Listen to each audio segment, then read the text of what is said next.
తెలంగాణకు 42 పైసలు ఇస్తున్నారు అని చెప్పాను.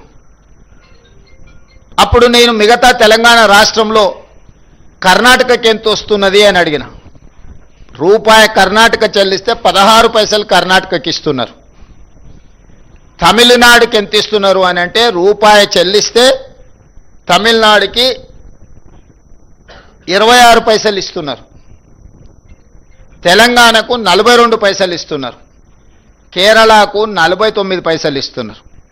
దక్షిణాది రాష్ట్రాలైన కర్ణాటకకి ₹1 కేంద్రానికి పన్ను చెల్లిస్తే 16 పైసలు తిరిగి మనకు పథకాల రూపంలో వస్తున్నాయి. తమిళనాడు ₹1 చెల్లిస్తే తమిళనాడుకు 26 పైసలు వస్తున్నాయి. తెలంగాణ రాష్ట్రానికి 42 పైసలు వస్తున్నాయి ₹1కి. కేరళ రాష్ట్రానికి 49 పైసలు వస్తున్నాయని చెప్పి దక్షిణాది రాష్ట్రాలకు సంబంధించి ఈ రకమైన వివక్ష ప్లానింగ్ కమిషన్ అంచనాలు లెక్కలు వేయడంలోనే లోపభూయిష్టంగా ఉండి దక్షిణాది రాష్ట్రాలకు భారతీయ జనతా పార్టీ తీరని అన్యాయం చేస్తుంది.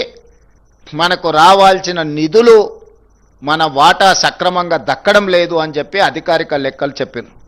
సరే మంచిది, మరి ఉత్తరాది రాష్ట్రాలు బీజేపీ అధికారంలో ఉన్న రాష్ట్రాల పరిస్థితి ఏంది అని అడిగినప్పుడు బీహార్ రాష్ట్రం ₹1 పన్ను చెల్లిస్తే బీహార్కు ₹6.06 కేంద్రం నిధులు విడుదల చేస్తుంది.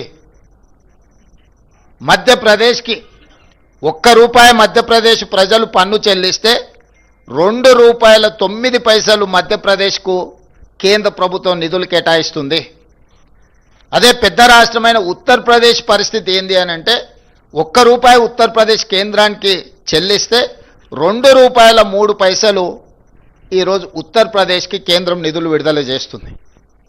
మరి ఇప్పుడు నేను కేంద్రం నుంచి వచ్చి కేంద్రం మీకు ఇన్ని లక్షల కోట్లు ఇస్తుంది అని చెప్పినప్పుడు నేను స్పష్టంగా బండి సంజయ్ గారిని, కిషన్ రెడ్డి గారిని, ఇతర రాష్ట్రాల నుంచి వచ్చిన వాళ్లకు ఎట్లాగూ మన పట్ల, మన రాష్ట్రం పట్ల ప్రేమ లేదు, వాళ్ళు మన వాళ్ళు కాదు, వాళ్ళు మనకు నిధులు ఇవ్వరు, కేంద్ర మంత్రిగా పనిచేస్తున్న కిషన్ రెడ్డి గారిని, బండి సంజయ్ గారిని నేను అడుగుతున్నా, దక్షిణాది రాష్ట్రాలకు కర్ణాటక, తమిళనాడు, కేరళతో పాటు తెలంగాణకు తీరని అన్యాయం జరుగుతున్నప్పుడు మిగతా 3 రాష్ట్రాలను పక్కన పెట్టని తెలంగాణ రాష్ట్రం ₹1 చెల్లిస్తే 42 పైసలు మాత్రమే మనకు వస్తున్నప్పుడు ఏ రోజైనా మోడీ గారిని కానీ, కేంద్ర ప్రభుత్వాన్ని కానీ, ప్లానింగ్ కమిషన్ను కానీ, నీతి ఆయోగ్ను కానీ మా పట్ల వివక్ష ఉన్నది, మాకు రావాల్సిన నిధులు రావడం లేదు, ఇంకొక పక్కన బీహార్కు ₹6.06,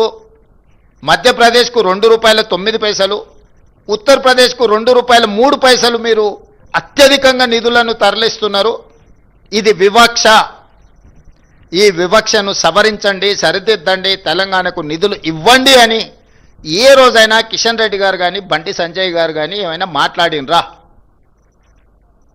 మన హక్కులు మనం చెల్లించిన దాంట్లో మనకు అదనంగా ఇవ్వకపోయినా మన రూపాయి మనకిచ్చినా మనకి ఎన్నో నిధులు రావాలి.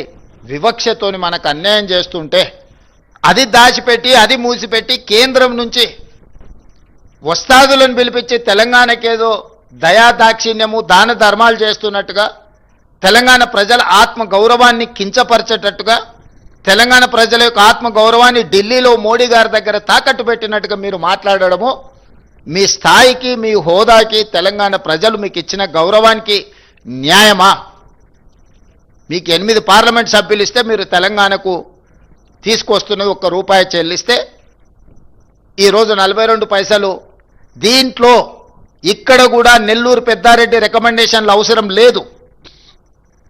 ప్లానింగ్ కమిషన్ క్యాలిక్యులేషన్స్ ప్రకారం, ఇతర రాజ్యాంగబద్ధంగా కల్పించిన హక్కు ప్రకారము ఒక ప్రాతిపదికన లెక్కలేసి డెవల్యూషన్ ఆటోమేటిక్గా రాష్ట్రాలకు పంపిస్తారు. దీంట్లో ఎవ్వరేం చేసేది లేదు. ఆటో మోడ్ ఆటోమేటిక్గా నీకు రావాల్సింది వస్తుంది. దీంట్లో ఎవరి ప్రయత్నం కానీ, ఎవరి ఆలోచన కానీ, దాన్ని ఏదైనా పెంచాలంటే ప్రయత్నం చేయాలి కానీ ఈ ఆటో మోడ్లో డెవల్యూషన్ ప్రకారం మనకు రావాల్సింది మనకు వస్తుంది. ఇందులో ఎవరు చేసింది లేదు, ఎవరు తెచ్చింది లేదు. మరి కేంద్ర ప్రభుత్వం నుంచి ఎట్లా తెచ్చుకోవాలని మీరు అడగవచ్చు. ఎస్, ఇన్కమ్ ట్యాక్స్ కానీ క్యాపిటల్ గెయిన్స్ కానీ ఇతర రూపాలలో కేంద్ర ప్రభుత్వమే డైరెక్ట్గా పన్నులు వసూలు చేస్తుంది దేశం మొత్తం. అందులో హయ్యెస్ట్ క్యాపిటల్ గెయిన్స్లో కానీ ఇన్కమ్ ట్యాక్స్లో కానీ ఇతర రకరకాల పన్నుల రూపంలో తెలంగాణ రాష్ట్రం కూడా అత్యధికంగా, డెవలప్డ్ స్టేట్స్ అయిన దక్షిణాది రాష్ట్రాలే ఈ దేశంలో అత్యధికంగా పన్నులు చెల్లిస్తున్నారు. అది కేరళ, తమిళనాడు, తెలంగాణ, ఆంధ్రప్రదేశ్, కర్ణాటకనే దాదాపుగా ఈ దేశంలో వసూలు చేసే పన్నుల్లో 40% పైగా కేవలం ఈ 4 రాష్ట్రాల నుంచే ఈరోజు మనం చెల్లిస్తున్నాము. అవి సరాసరి కేంద్ర ప్రభుత్వం దగ్గరికి వెళ్తాయి. కేంద్ర ప్రభుత్వ ఖజానాలో ఈ నిధులన్నీ ఉంటాయి. ఈ ఖజానాను మన దగ్గర వసూలు చేసిన ఇతర పన్నులు కేంద్ర వాటాలు పెట్టి కేంద్రము జాతీయ ప్రాజెక్టులుగా, లేకపోతే కొన్ని ప్రాజెక్టులను కేంద్ర ప్రభుత్వమే అడాప్ట్ చేసుకొని, లేకపోతే స్పెషల్ ప్యాకేజెస్ ఇతర రాష్ట్రాలకు ఇస్తుంటారు కొన్ని రాష్ట్రాలకు. అట్లా మీరు బీహార్కి ఇచ్చిండ్రు, లేకపోతే గుజరాత్కు తరలించకపోయారు ప్రాజెక్టులు, బుల్లెట్ ట్రైన్లు, లేకపోతే ఇతర విమానాశ్రయాలు, రకరకాల అభివృద్ధి కార్యక్రమాలు అన్నిటినీ ఇతర రాష్ట్రాలకే తీసుకెళ్ళిండ్రు. మెట్రో రైలు కానీ ఇతర ఏ ప్రాజెక్టులు చూసుకున్నా కేంద్ర ప్రభుత్వము తన యొక్క విచక్షణ అధికారాన్ని ఉపయోగించి మంజూరు చేసే ప్రాజెక్టు ఏదైనా తెలంగాణకి ఇచ్చిండ్రా? ఆ విధంగా కేంద్ర ప్రభుత్వం యొక్క విజ్డమ్, కేంద్ర ప్రభుత్వం యొక్క విచక్షణ అధికారంతో తెలంగాణకి ఏదైనా జాతీయ ప్రాజెక్టుగా తీసుకొచ్చి ఉంటే అది వీళ్ళు తెచ్చినట్టు. పాలమూరు రంగారెడ్డి ఎత్తిపోతల జాతీయ ప్రాజెక్టు చేసి ఉంటే వీళ్ళు తెచ్చినట్టు. మూసీ నదికి 10,000 20,000 కోట్ల రూపాయలు అదనంగా కేంద్ర ప్రభుత్వం నుంచి గ్రాంట్ తీసుకొస్తే తెచ్చినట్టు. హైదరాబాద్ మెట్రో విస్తరణకు కేంద్ర ప్రభుత్వమే ప్రాయోజిత కార్యక్రమంగా నిధులు ఇస్తే వచ్చినట్టు.